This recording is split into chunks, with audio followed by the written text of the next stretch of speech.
Oke, baik, kita lanjutkan. Setelah refrigeran atau fluida kerja tersebut mengalir melalui evaporator, mengambil panas dari beban yang ingin didinginkan, kemudian dia akan mengalir melalui kompresor. Kompresor itu yang di lingkar merah ini ya. Jadi di kompresor ini nanti fluida kerjanya fasenya akan berubah. Jadi dari di sini adalah fase uap jenuh, di mana fraksi uapnya sudah 100%, tapi masih di kurva saturasi, ya. Dia akan ditekan dengan kompresor sehingga mengalami kenaikan suhu dan kenaikan tekanan.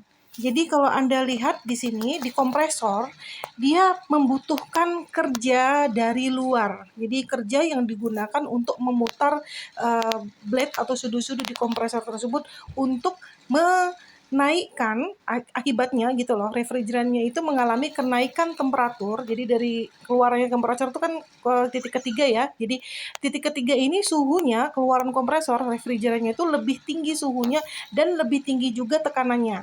Jadi P3 itu berada di kurva isobarik yang biru di atas ini. Nah, P3 itu tekanannya jauh lebih tinggi daripada tekanan yang P1 dan P2 atau P2. Ya, P2 itu keluarannya dari evaporator, masukannya jadi kompresor. Jadi P3 itu lebih tinggi tekanannya daripada P2. Dan juga suhunya refrigeran itu juga lebih tinggi daripada suhu T2. Fasenya berubah dari uap jenuh menjadi fase gas yang superheated. Jadi superheated gas. Jadi di sini tuh fasenya superheated gas. Jadi fasenya semuanya gas dari jenuh, kemudian mengalami kenaikan tekanan, mengalami kenaikan suhu. Nah, itu yang terjadi di kompresor. Jadi kalau kita rangkum lagi, ketika di evaporator itu suhunya tetap, yaitu T1 sama dengan T2 di sini ya. Kemudian tekanannya juga tetap dan entalpinya mengalami kenaikan karena H2 itu di sini lebih tinggi daripada H1. Jadi H2 yang di sini lebih tinggi dari H1 karena mengambil panas dari beban ya, kiin. Dan fraksinya jelas bertambah, fraksi uapnya menjadi uap jenuh. Kemudian setelah dia masuk ke kompresor, kemudian mengalir di kompresor ya, mengalami kenaikan suhu sehingga T3 itu lebih besar daripada T2, kemudian tekanannya P3 juga lebih besar daripada P2 dan juga entalpinya. Jadi kalau makin ke sana, ganti warna deh. Ya, diganti ya. Nah, kalau makin ke sana itu entalpinya semakin besar. Jadi entalpi H1 itu lebih kecil daripada H2. Nanti ke sana lagi entalpinya lebih besar lagi. Jadi semakin ke sana entalpinya semakin besar.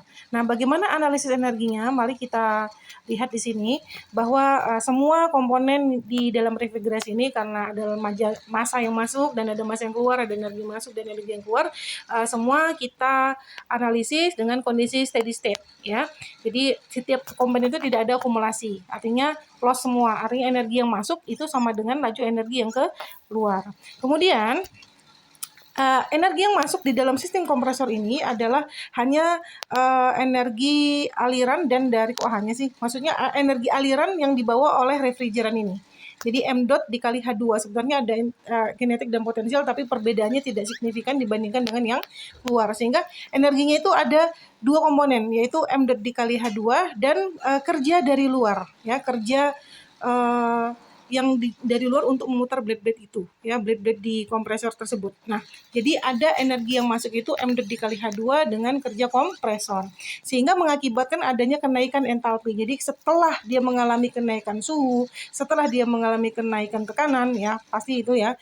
Jadi entalpinya meningkat ya, entalpi keluaran pada kompresor ini meningkat. Sehingga itulah yang menjadi laju aliran energi yang keluar.